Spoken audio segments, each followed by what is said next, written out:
Maybach music. Can anybody out there hear me? Hear me? 'Cause I just wanna... hello बच्चों, कैसे हैं आप। मैं अरविंद आर्य आप सभी का ऑनलाइन प्लेटफॉर्म पर स्वागत करता हूं। हमने जो चैप्टर स्टार्ट किया था वो था इलेक्ट्रोस्टैटिक फर्स्ट, इलेक्ट्रोस्टैटिक पहला या स्थिर वैद्युतिकी प्रथम। तो फटाफट से चैनल को लाइक शेयर और सब्सक्राइब करें। तो हम स्टार्ट करते हैं आज का सेशन। ठीक है, वीडियो को लाइक जरूर करें। तो आज के सेशन में हम देखेंगे कूलाम के नियम का सदिश रूप। पिछली क्लास में हमने एनसीईआरटी के कुछ न्यूमेरिकल सॉल्व करे थे, तो आज स्टार्ट करते हैं कूलाम के नियम का सदिश रूप। ठीक है, आज का हमारा टॉपिक क्या है? कूलाम के नियम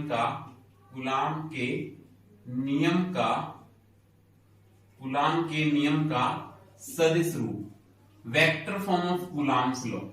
ठीक है, कूलाम के नियम का सदिश रूप की चर्चा करेंगे आज। कूलाम के नियम के सदिश रूप की बात करेंगे तो vector forms of coulombs law में या कूलाम के नियम के सदिश रूप में हम देखेंगे कि माना एक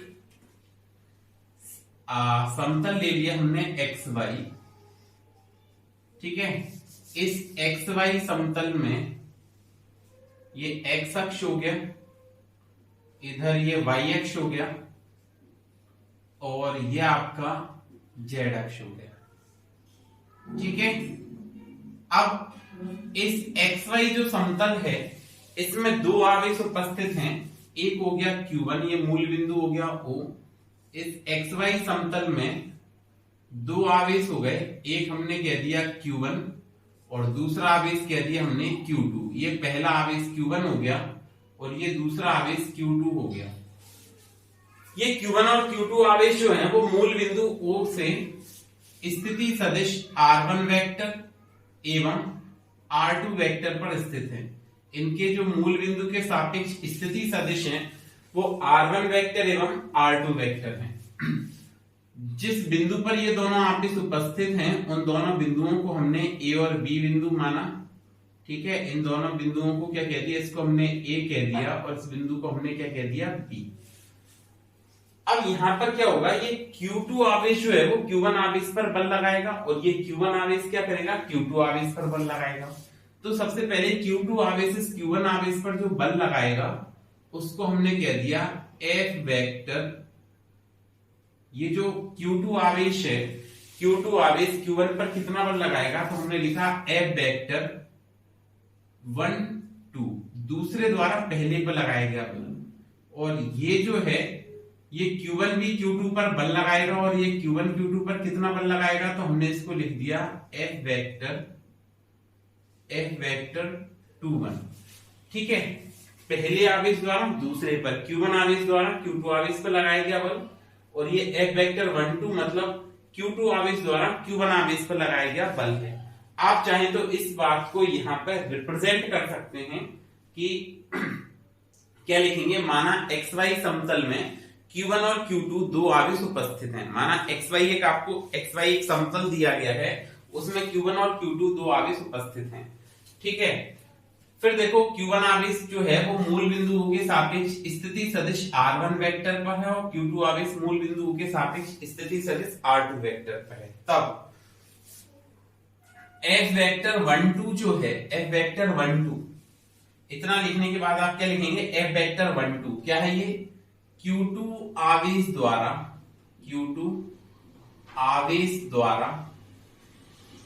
Q1 आवेश पर, Q2 आवेश द्वारा Q1 आवेश पर लगाया गया बल। ठीक है, ये F वेक्टर 1 2 क्या है? Q2 आवेश द्वारा Q1 आवेश पर लगाया गया बल। फिर आगे अगर हम बात करें तो हम लिखेंगे F वेक्टर 1 2। तो F वेक्टर 1 2 क्या है? तो हम F वेक्टर 2 1।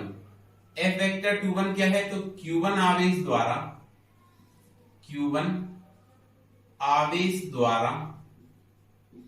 Q2 आवेश पर, Q1 आवेश द्वारा Q2 आवेश पर, ठीक है, Q1 आवेश द्वारा Q2 आवेश पर लगाया गया बल। ठीक है, अब इन बलों के हमको परिमाण ज्ञात करने हैं। ठीक है, बल ज्ञात करना है, तो बल ज्ञात करने के लिए अब डिपेंड करता है कि आप स्थिति सदिश कौन सा लेते हैं, मतलब पहले कौन सा बल ज्ञात करते हैं, F वेक्टर 1 2 ज्ञात करेंगे या F वेक्टर 2 1 ज्ञात करेंगे।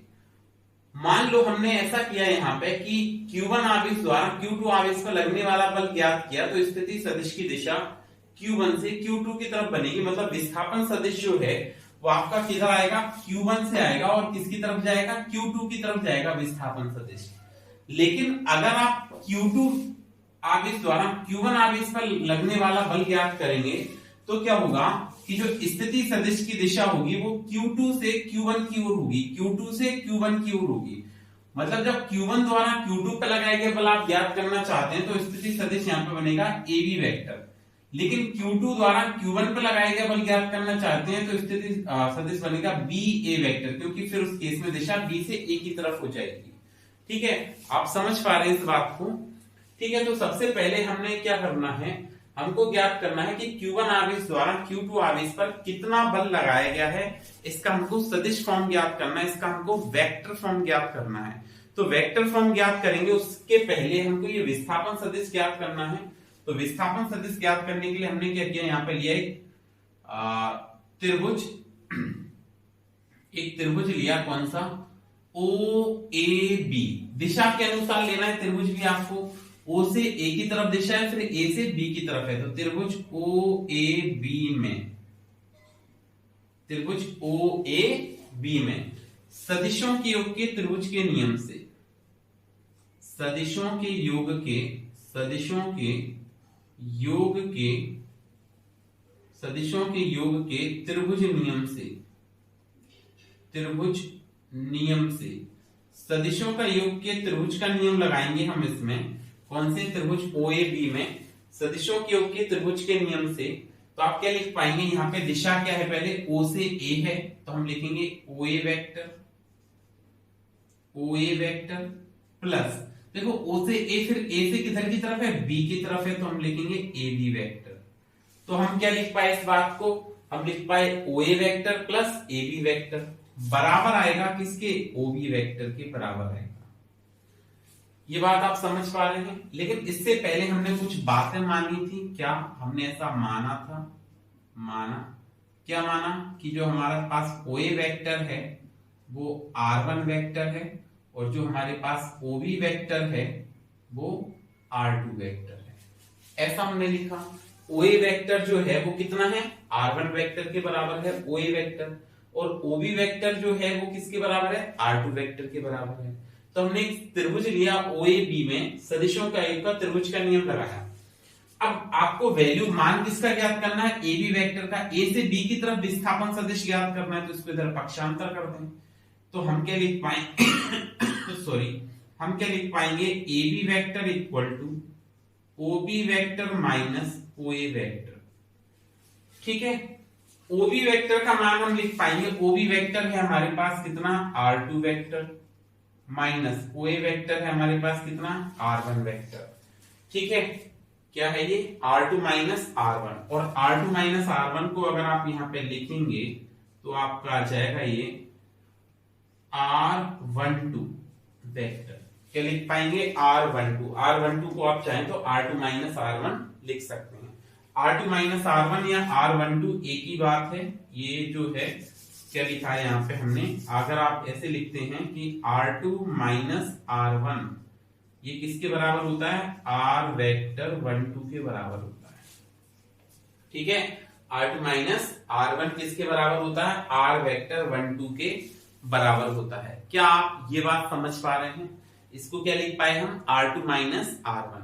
अब देखिए हमको आगे क्या करना है, कि हमको करना है कि Q2, या आप चाहें तो R2 माइनस R1 को R12 लिख दें या R21 लिख दें, जो भी आप लिखें उस बात को पहले आपको परिभाषित करना होगा।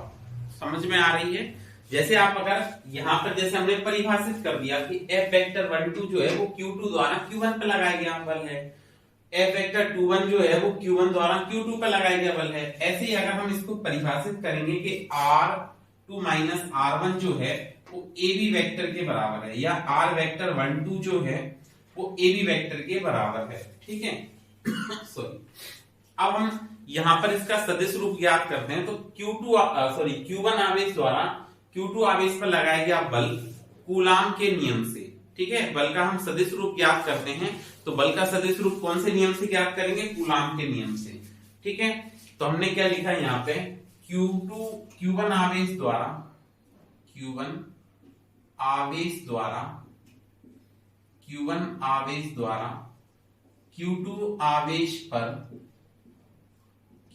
आवेश पर लगाया गया बल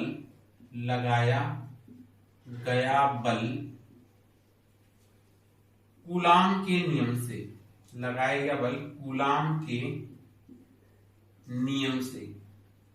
कूलाम के नियम से हम इसको लिखेंगे तो क्या लिख पाएंगे? आप लिखेंगे F वेक्टर 21 बराबर 1/4 pi epsilon not into Q1 Q2 by R square. अब लेकिन ये तो अदिश रूप आया है, क्योंकि 1/4 पाई एप्सिलॉन नॉट एक कांस्टेंट होता है। Q1 आवेश एक अदिश राशि है और दूरी भी। तो आपने यहाँ पे अगर वेक्टर लगाया है तो आपको यहाँ पे दिशा लिखनी पड़ेगी, और हम क्या लिखेंगे? ए बी वेक्टर के अनुदिश। ए बी वेक्टर के अनुदिश मतलब इस बल की जो दिशा है वो ए से किसकी तरफ है? बी की तरफ है। ए से बी की तरफ है, तो हम क्या लिखेंगे? ए बी वेक्टर के अनुदिश। ठीक है, अच्छा जी, अब आगे बात करें तो ये पूरी अदिश राशि है, और याद रखें किसी भी अदिश को सदिश में बदलने के लिए उसमें इकाई सदिश का गुणा कर देते हैं, या इकाई विस्थापन सदिश से गुणा कर देते हैं। फिर से सुने, किसी अदिश को सदिश में बदलने के लिए, किसी भी अदिश राशि को सदिश राशि में बदलने के लिए उसमें इकाई सदिश का गुणा कर देंगे। तो अगर आप इसमें इकाई सदिश का गुणा करते हैं तो ये बनेगा आपका क्या? F vector 21 is equal to 1/4 pi epsilon not into Q1 Q2 बटे R स्क्वायर, और हमने गुणा कर दिया R कैप किससे? 1 2 से। ठीक है, किससे गुणा कर दिया? R कैप 1 2 से। अब ये सदिश में बदल गया।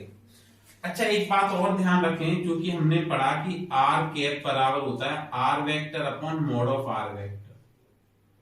R कैप इकाई सदिश का जो सूत्र होता है वो सदिश बटे सदिश का परिमाण। मोड का मतलब क्या हो गया? उस सदिश का परिमाण, दिए गए सदिश का परिमाण। तब देखिए हम इसको क्या लिख पाएंगे? हम लिख पाएंगे F vector 21 is equal to 1/4 pi epsilon not into Q1 Q2 upon R square, और इसको R कैप 1 2 को लिखा हमने R vector 1 2 divided by mode of R vector 1 2। ठीक है, अब आप देखिए इसको इतना आप नोट कर लीजिए, फिर हम आगे लिखते हैं। अब आप R12 को क्या लिख सकते हैं? R2 minus R1। R12 को आप क्या लिख सकते हैं? R2 minus R1। तो इसको एक स्टेप फर्दर आगे लिखेंगे, तो देखिए आप इसको नोट कर लें, क्या लिख सकते हैं हम आगे। तो हम इसको आगे लिख पाएंगे, देखिए हमने इसको आगे बढ़ाया और इसको ऐसे लिखा F vector 21 is equal to 1/4 pi epsilon not 1/4 pi epsilon not into Q1 Q2 upon R square into R vector 1 2 को लिखा हमने R2 vector minus R1 vector divided by, यहां पे लिखा मोड में R2 माइनस R1। ठीक है, या आप इसको मोड, अगर किसी का परिमाण ज्ञात करना है तो परिमाण ज्ञात करेंगे। तो ये परिमाण का मतलब ये दूरी जो है A से B की जो दूरी है वो आएगी सेम, A से B की दूरी आ जाएगी। तो अगर आप चाहें तो इसको एक स्टेप फर्दर ऐसे लिख सकते हैं यहाँ पे कि 1/4 पाई एप्सिलॉन नॉट इनटू क्या लिखेंगे? Q1 Q2 upon mode R vector 1 2 का क्यूब, क्योंकि ये R स्क्वायर और R का मल्टीप्लाई करेंगे तो R क्यूब बन जाएगा इनटू R वेक्टर 1 2 बन जाएगा। और यहाँ पे नीचे लिख भी लें कि सिंपल, अगर आपको कभी ऐसी आवश्यकता पड़े कि मॉड आर वेक्टर 12 जो है वो सिंपली r12 भी लिख सकते हैं, क्योंकि मॉड का मतलब होता है किसी भी सदिश का परिमाण ज्ञात करना। मॉड का मतलब क्या होता है? किसी भी सदिश का परिमाण ज्ञात करना। तो सदिश का परिमाण ज्ञात करना है तो इसका मतलब है कि यहीं से इस बात को हम ऐसे लिख सकते हैं, इसका क्यूब लिख दें। क्या लिख दें? क्यूब। ठीक है।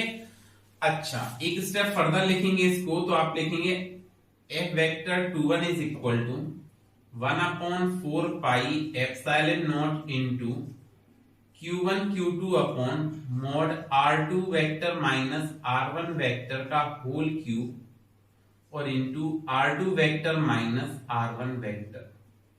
ये आपका इसका फॉर्मूला बन जाएगा। ठीक है। ये क्या आ गया आपका? Q1 आवेश द्वारा Q2 आवेश पर लगाया गया बल। अब आप एक बात ध्यान दीजिए, ये हमेशा परिमाण की बात करेंगे तो परिमाण हमेशा पॉजिटिव आएगा, कि हमेशा जो परिमाण की बात करेंगे वो हमेशा कैसा आएगा? धनात्मक आएगा, ध्यान रखिए। और मोड ज्ञात करना आपने 11th में सीखा होगा। मोड कैसे ज्ञात करते हैं किसी का? मान लो एक वेक्टर है आपके पास r वेक्टर, वो मैंने लिखा ax i cap plus ay j cap plus az k cap, और ax ay az जो है वो i cap j cap k cap के गुणांक हैं। तो अगर मैं आपसे कहूं कि मॉड r वेक्टर ज्ञात करके बताओ, तो कुछ नहीं, सिंपल आप रूट के अंदर इसका स्क्वायर कर देते थे, ax square plus ay square plus az square.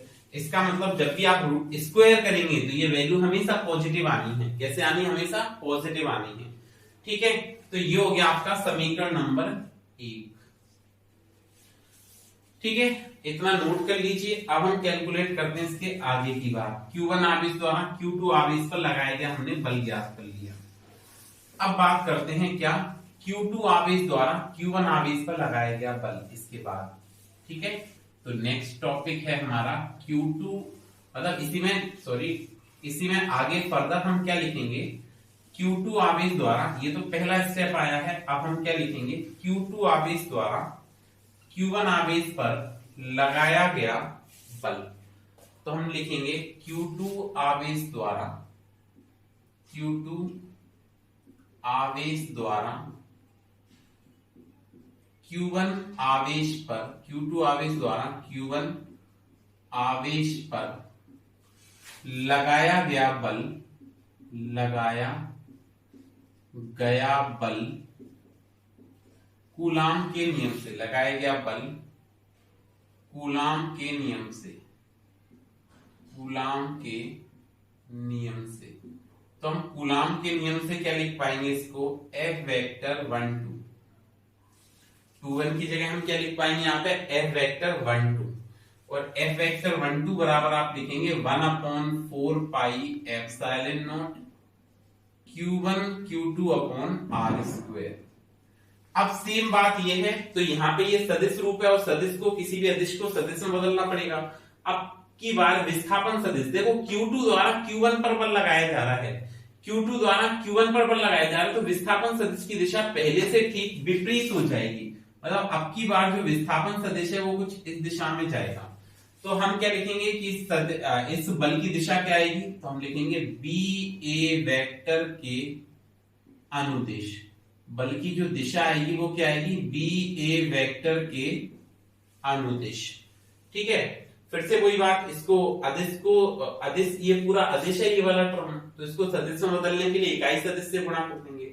लेकिन अब की बार जो इकाई सदिश आएगा उसकी दिशा विपरीत है, B से A की तरफ है। तो पहले आया था ये R2 माइनस R1, पहले क्या आया था? R2 minus R1। अब क्या आना चाहिए? R1 minus R2। अब क्या आना चाहिए? R1 माइनस R2, क्योंकि त्रिभुज भी बदल गया ना। अब हम त्रिभुज लिख पाएंगे OBA। क्या लिखेंगे? त्रिभुज OBA में सदिशों के योग के त्रिभुज के नियम से, क्योंकि अगर हम दिशा देखें तो दिशा देखिए आप, O से B की तरफ है, फिर B से A की तरफ है। तो इसका मतलब है कि हम इसको ऐसे लिख पाएंगे क्या? F vector 12 is equal to 1/4 pi epsilon not into Q1 Q2 by R square, और यहां पर गुणा हो जाएगा R कैप क्या? पहले 1 2 लिखा था, अब क्या लिखेंगे 2 1। तो अतः हम फाइनली इसको क्या लिख पाएंगे, एफ वेक्टर 1 2 बराबर 1/4 पाई एप्सिलॉन नॉट, कंप्लीटली लिखेंगे Q1 Q2 upon mod R1, ये R2 माइनस R1 आया था, ये R1 vector minus R2 vector का होल क्यूब, और गुणा हो जाएगा यहाँ पे किसका, R1 vector minus R2 vector. ये हो गया समीकरण नंबर पहला और ये हो गया समीकरण नंबर दूसरा। ठीक है, इसी प्रकार हमने यहां से ऐसा लिख दिया। अब आप एक बात समझ पा रहे होंगे कि समीकरण 1 और 2 को अगर हम ध्यान से ऑब्जर्व करें तो हम क्या कह सकते हैं कि समीकरण 1 एवं 2 से, समीकरण 1 एवं 2 से, 1 और 2 से आप क्या कह सकते हैं कि देखो जो आपका f वेक्टर 1 2 है और ये वेक्टर 2 1 है, तो इसकी वैल्यू देखें 1/4 पाई एप्सिलॉन नॉट, इसमें भी 1/4 पाई एप्सिलॉन नॉट है, यहाँ पे Q1 Q2 है, यहाँ पे भी Q1 Q2 है, यहाँ पे मोड में R2 माइनस R1 का क्यूब है, यहाँ पे मोड में R1 माइनस R2 का क्यूब है। कोई फर्क नहीं पड़ रहा है यहाँ पे, क्योंकि आप मोड में चाहे R2 माइनस R1 सॉल्व करें या R1 माइनस R2 सॉल्व करें, वैल्यू पर कोई प्रभाव नहीं पड़ेगा, कोई इफेक्ट नहीं आएगा। इफेक्ट कहाँ आएगा, अंतर कहाँ आएगा, अंतर ये सदिश वाली वैल्यू से आएगा, क्योंकि यहाँ पे आप simple R2 minus R1 calculate कर रहे हो, मोड से कोई फर्क नहीं पड़ेगा, क्योंकि मोड का मतलब होता है जो भी आपको भौतिक राशि दी गई है उसका परिमाण, जो भी वैल्यू राशि दी गई उसका क्या, केवल परिमाण। फर्क कहां से पड़ेगा, ये सदिश रूप से पड़ेगा, क्योंकि आपने यहाँ पे R2 माइनस R1 लिख पाए हैं इसको, उसको R1 माइनस R2 लिखा है। तो समीकरण 1 और 2 में यहाँ पे डिफरेंस आ गया। अगर सदिश में दिशाएं दोनों की विपरीत हैं, जैसे आपने पढ़ा पहले विस्थापन सदिश की दिशा A से B की तरफ थी, अब B से A की तरफ है, तो ये विपरीत सदिश हो गए। इस तरह से कैसे सदिश हो गए, पहले क्योंकि मान लो ये A हो गया और ये B हो गया, तो पहले A से B की तरफ है, अब क्या हो गया, ये B है और ये A है, अब B से A की तरफ है। तो अगर हम इनको लिखेंगे तो लिख सकते हैं क्या, AB vector not equal to BA vector, लेकिन ये बराबर हो सकते हैं कब, जब हम ऐसे कहते हैं AB vector equal to minus BA vector. ये माइनस चिन्ह ये बताता है कि इनका परिमाण तो समान है, मतलब ये बराबर लगाए इसका मतलब परिमाण दोनों का समान है, लेकिन ऋण चिन्ह ये बताता है कि दिशा एक दूसरे के कैसे है, विपरीत। वो सेम स्थिति इन दोनों बलों के साथ है कि यहाँ पर जो बल की दिशा है वो A से B की तरफ है और इसमें जो बल की दिशा है वो B से A की तरफ है। तो हम इन दोनों समीकरण का उपयोग करके हम क्या लिख सकते हैं, तो यहाँ पे इन दोनों समीकरण का उपयोग करके हम ऐसा लिख सकते हैं क्या, कि समीकरण 1 एवं 2 से F वेक्टर 1 2 जो है वो बराबर नहीं है F वेक्टर 2 1 के। ठीक है, ये दोनों बल आपस में बराबर नहीं है, लेकिन अगर बराबर करेंगे तो क्या लिख सकते हैं कि F वेक्टर 1 2 जो है वो minus times of F vector 2 1 के बराबर है। मतलब दोनों बल परिमाण में तो समान है, परिमाण में दोनों बल क्या हैं, समान हैं, लेकिन दिशा में एक दूसरे के ठीक कैसे हैं, विपरीत हैं। तो यहां से एक और बात कह सकते हैं, ये किसकी स्थिति होती है, तो हमने पढ़ा था ये स्थिति होती है न्यूटन के तीसरे नियम की, न्यूटन के तीसरे नियम की, प्रत्येक क्रिया के परिमाण में समान और दिशा में विपरीत प्रतिक्रिया होती है। तो कूलाम का नियम, यहां से हम क्या कह सकते हैं कि कूलाम के नियम में प्रत्येक आवेश दूसरे आवेश पर परिमाण में समान एवं दिशा में विपरीत बल आरोपित करता है। कैसा बल आरोपित करता है, परिमाण में तो समान है लेकिन दिशा में विपरीत बल आरोपित करता है। अर्थात यहां से हम ये कह सकते हैं कि न्यूटन की गति के तीसरे नियम का पालन करता है। दो आवेशों के मध्य लगने वाला जो बल है वो न्यूटन की गति के तीसरे नियम का पालन करता है। तो क्या बात समझ पाए आप?